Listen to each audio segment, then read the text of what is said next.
দেখো, দীর্ঘদিন এই পার্টি পলিটিক্সের মধ্যে রয়েছি বলে তোমাকে আগে থেকে সাবধান করছি। কোনোভাবে এইসবের মধ্যে নিজেকে জড়িও না।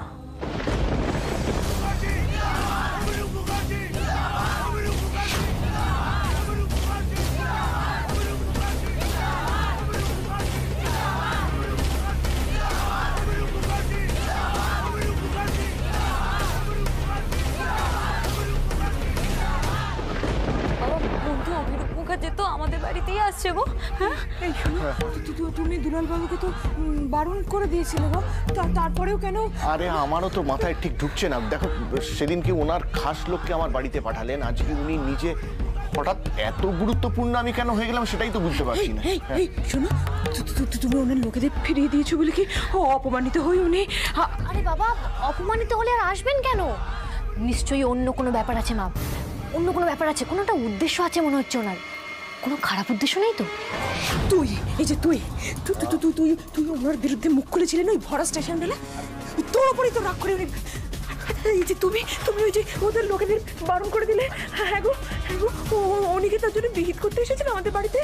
আরে না না, দেখছো না সঙ্গে তো সাংবাদিকরা রয়েছে, সেরকম কোনো ব্যাপার নয় প্রতিভা। না, ব্যাপার যাই হোক না কেন, কেউ আমরা দরজা খুলবো না। হ্যাঁ, আমরা কেউ দরজা খুলবো না। চলো না, চলো না, আমার দেখছে মেয়েটা। চলো, কি করছোটা কি তুমি?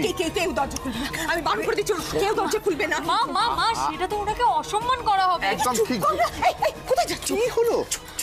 কেউ কোনো সাড়া দিও না, আমার কথা শুনে কেউ কোনো সাড়া শব্দ করো না। তোরা কোনো সাড়া দিস না, ওরা ডাকাডাকি করছে করো, কিছুক্ষণ পর সাড়া না পেয়ে এমনি চলে যাবে। কি ছেলে মানুষই কথা বলছো তুমি? হ্যাঁ, উনি যদি সত্যি আমাদের সঙ্গে দেখা করার জন্য এসে থাকেন তাহলে আমাদের দেখা করা উচিত। বাবা ঠিক বলেছে মা, ওনার ডান হাত বাঁ হাতকে যদি ঘরে বসিয়ে কথা বলতে পারি তাহলে তো উনি অনেক সম্মানীয় একজন। এই অদ্ভুত কথাবার্তা বলিস না, চুপ করে বসে গেলি। কেউ তোরা আমার কোনো কথা শুনিস না কখনো, ভালো লাগে না আমার। কেউ কোথাও যাবে না। ঈশ্বর চক্রবর্তী আপনার বাড়ির সামনে মন্ত্রী মশাই অপেক্ষা করছেন। দেখেছো?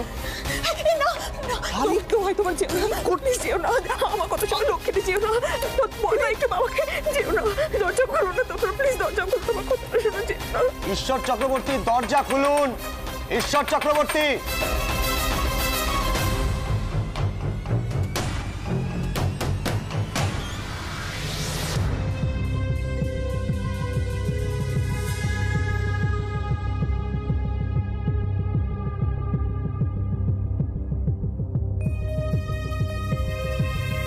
দাদা ভাই, বেশ কিছুক্ষণ ধরে দেখছি তুই শুধু পেন্ডুলামের মতন এদিক আর ওদিক করছিস। কেসটা কি শুনি? সূর্য দেখ এখন। ও, সেই একজন যে নাকি তোকে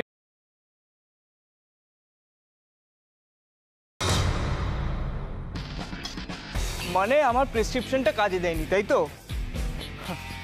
নো প্রবলেম দাদা ভাই, নো চাপস, অনেক রাস্তা আছে।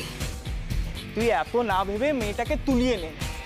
হ্যাঁ রে দাদা ভাই, এরকম অনেক মেয়েরা আছে যারা এই পাওয়ার প্লেটাকে এনজয় করে, দে লাইক ইট। আর তোকে আমি বলেছিলাম না, উঠাকে পাটা। সব মাছ জাল ফেলে গায়ের জোরে ধরা যায় না,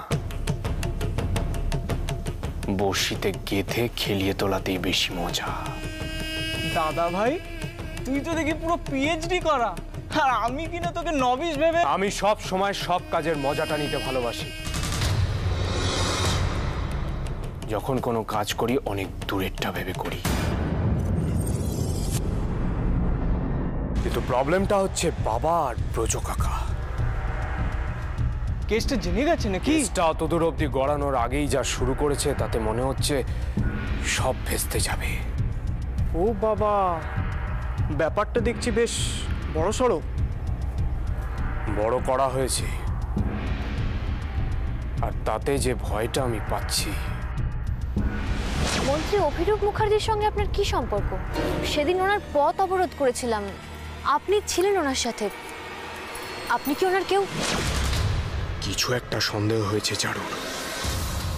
যদি কোনোভাবে আমার আসল পরিচয়টাও জানতে পারে তাহলে সব প্ল্যান বরবাদ হবে।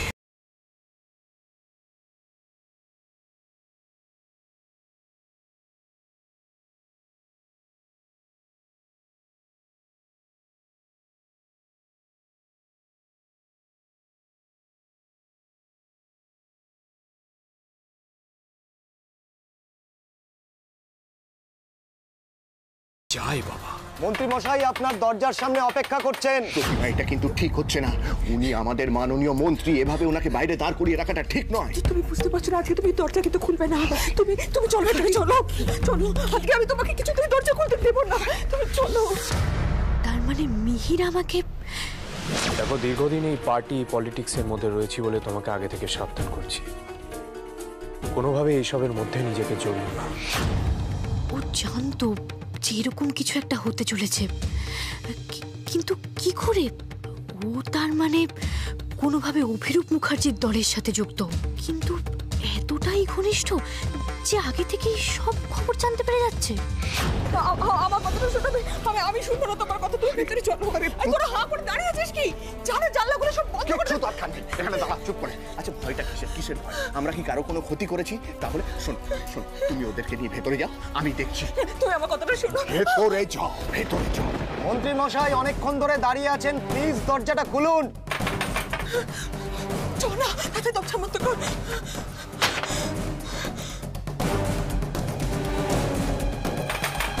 ঈশ্বর চক্রবর্তী, কি ব্যাপার? এতক্ষণ ধরে আপনার দরজায় নক করা হচ্ছে আর আপনি? আহা, উনি ব্যস্ত মানুষ, এরকম হুট করে এলে তো অসুবিধা হতেই পারে।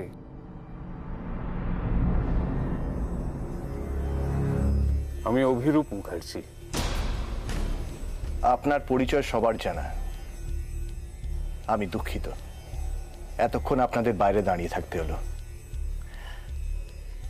আসুন, ভেতরে আসুন। অভিরূপ মুখার্জি জিন্দাবাদ!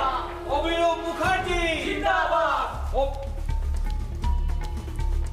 ভেতরে সবাই এসে ভিড় বাড়াবার দরকার নেই, তবে সাংবাদিক বন্ধুরা আসতেই পারেন। আপনি একটু বাইরে যান, বাইরে যান, আপনারা আসুন, ভেতরে আসুন, আসুন, বসুন স্যার, বসুন।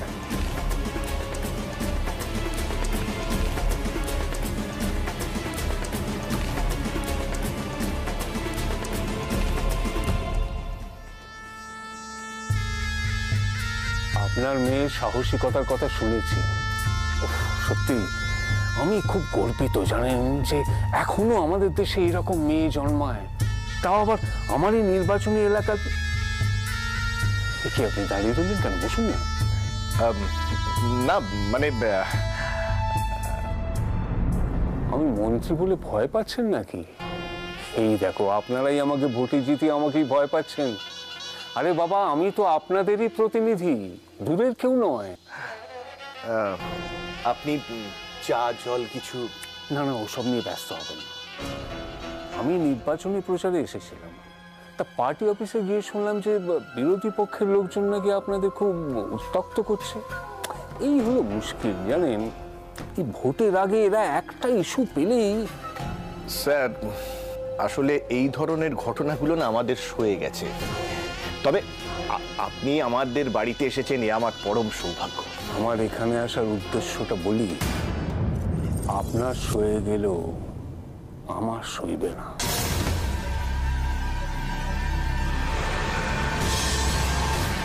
যারা কতগুলো সাধারণ নিরীহ মানুষের জীবন নিয়ে রাজনীতি করে, তাদের আমি শাস্তি না দিয়ে ছাড়ব না। ভাবলেই তো আমার গা কিরম শিরশির করে উঠছে। সেদিন আপনার মেয়ে যদি ওখানে না থাকতো, হ্যাঁ, এতগুলো মানুষ, না না, যারা এসব করেছে তাদের কিছুতেই ছেড়ে দেব না। শুনতে ভালো লাগলো আপনার কথা মন্ত্রী মশাই। তার মানে আপনি কথা দিচ্ছেন যে ওই বোম ব্লাস্টের ঘটনার পুরো তদন্ত হবে, তাই তো? সামনে ভোট, মিটে যাক, সব হবে।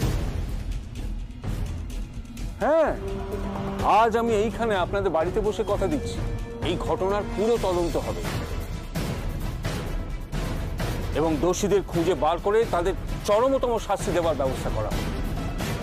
স্যার, ভোট মিটতে তো এখনো অনেকটা সময়, আর তার মধ্যে এত বড় একটা ঘটনা যদি তদন্ত না হয় তাহলে তো সব তথ্য প্রমাণ লোপাট হয়ে যেতে পারে। ব্যাপারটা যদি বিরোধী পক্ষ ঘটিয়ে থাকে এবং ভোটে জিতে তারা যদি ক্ষমতায় আসে, তাহলে তো ক্রিমিনালরা সব পার পেয়ে যাবে। আমরা ক্ষমতায় এলে তবেই তো এর তদন্ত হবে। আর সেই জন্যই তো আমাদের ভোটে জেতাটা অত্যন্ত জরুরি।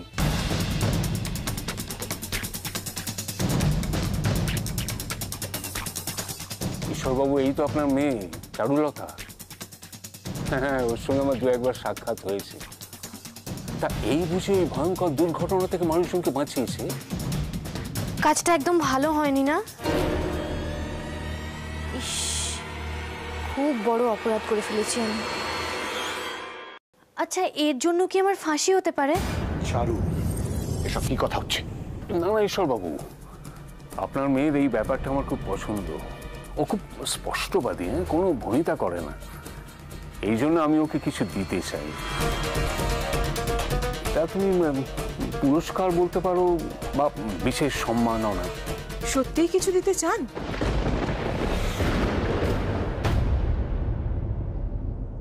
তাহলে আমাদের গর্ব, আমাদের সোনার দেশ ফিরিয়ে দিন, যেখানে মেয়েরা নিশ্চিন্ত হয়ে রাতের বেলা বেরোতে পারবে, ছেলেমেয়েরা পড়তে গেলে বাইরে বাবা মাকে চিন্তায় চিন্তায় মরতে হবে না বাড়িতে বসে। এমন দেশ, এমন পরিবেশ পারবেন দিতে? আপনি তো আমার স্বপ্নটাই বলে দিলেন পুরোটা। এটাই তো আমার সেই স্বপ্ন যার জন্য আমি রাতে দু চোখের পাতা এক করতে পারি না। আমি পারবো, কিন্তু একা তো পারবো না। আপনারা সবাই যদি আমার পাশে থাকেন তাহলে নিশ্চয়ই পারবো। আপনারা আমার সঙ্গে থাকলে অভিরূপ মুখার্জি পারে না এমন কোনো কাজ নেই।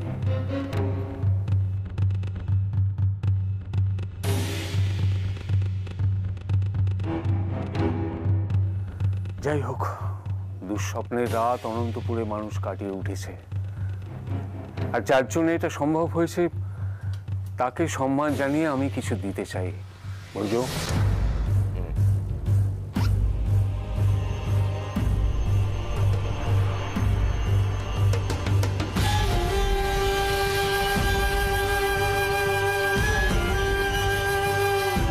তোমার জয় হোক। 1 মিনিট।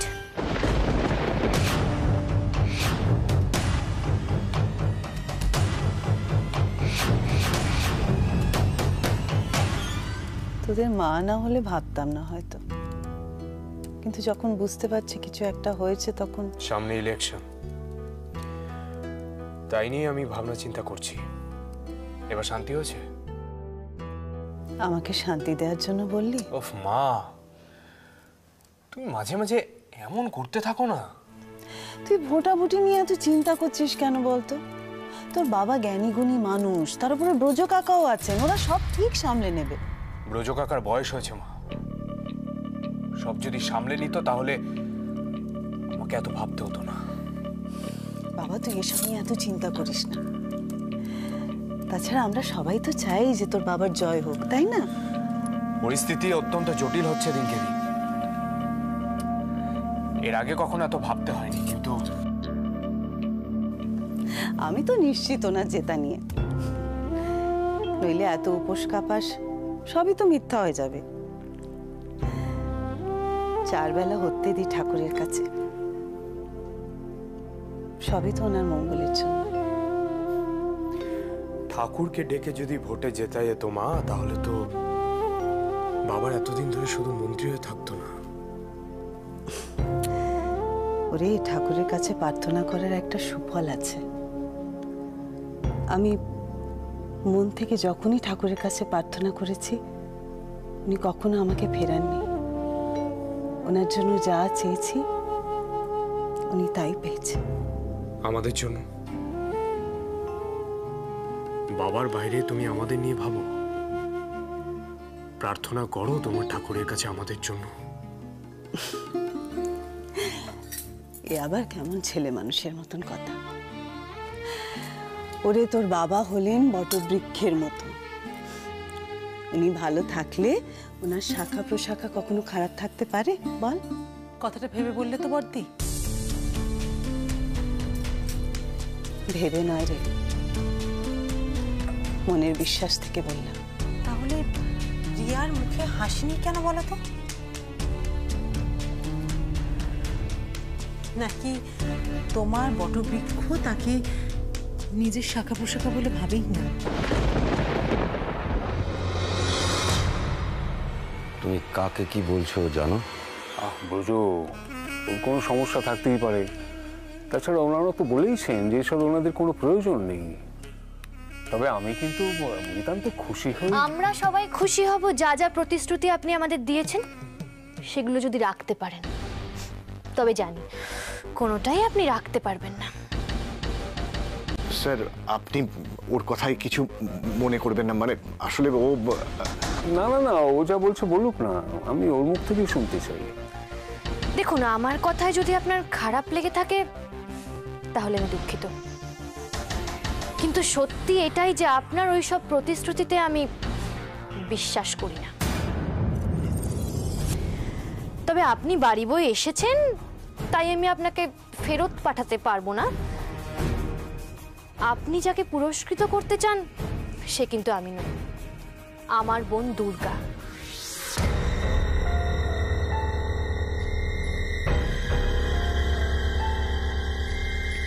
তুমি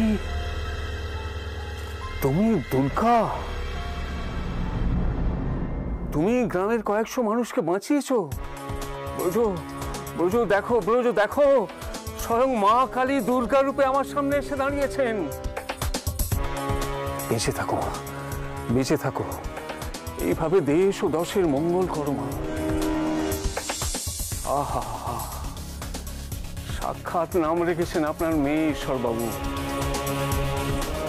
এইটুকু একটা মেয়ে কত বড় একটা কাজ করেছে।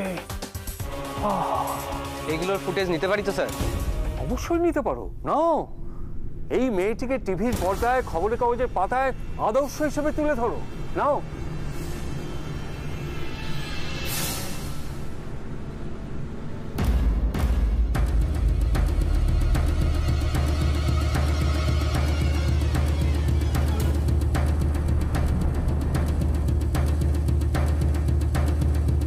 আমার এসব কিছু চাই না স্যার,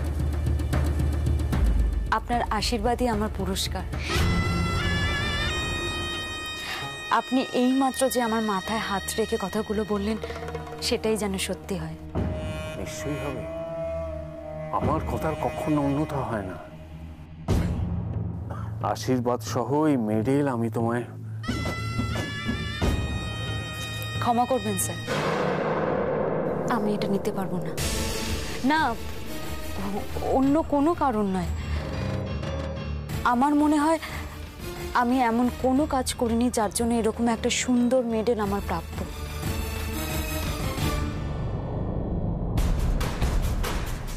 তুমি কি করেছো তুমি নিজেই জানো না। ওই যে বললাম, আপনার আশীর্বাদই যথেষ্ট।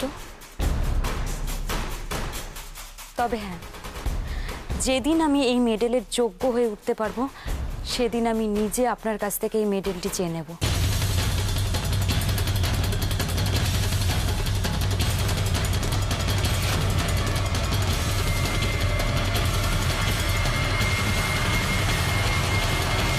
কে বলেছে ছবি তুলতে? বন্ধ করো সব।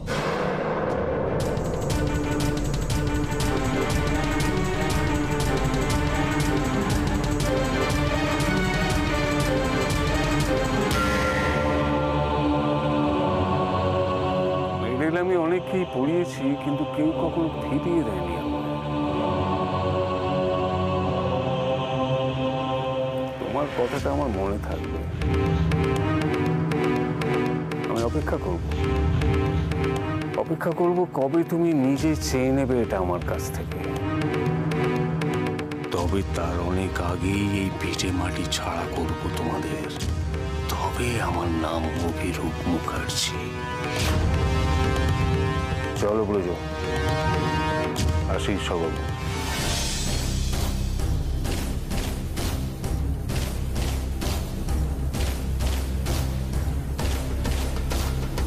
Fugace!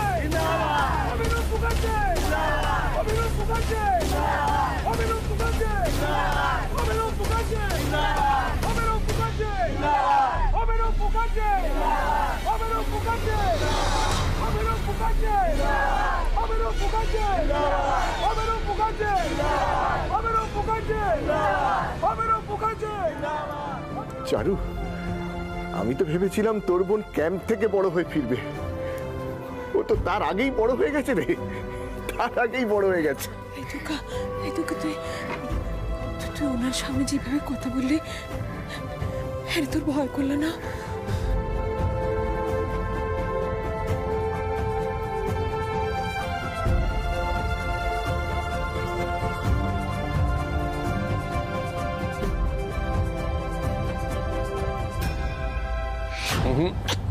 ওখানে নয়, আমার ছবির পাশে।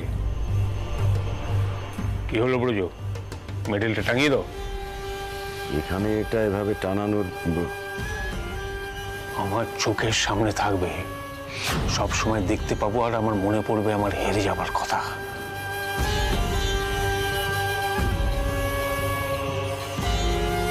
দাঁড়িয়ে রইলে কেন, আমার পরাজয়টা টাঙিয়ে দাও।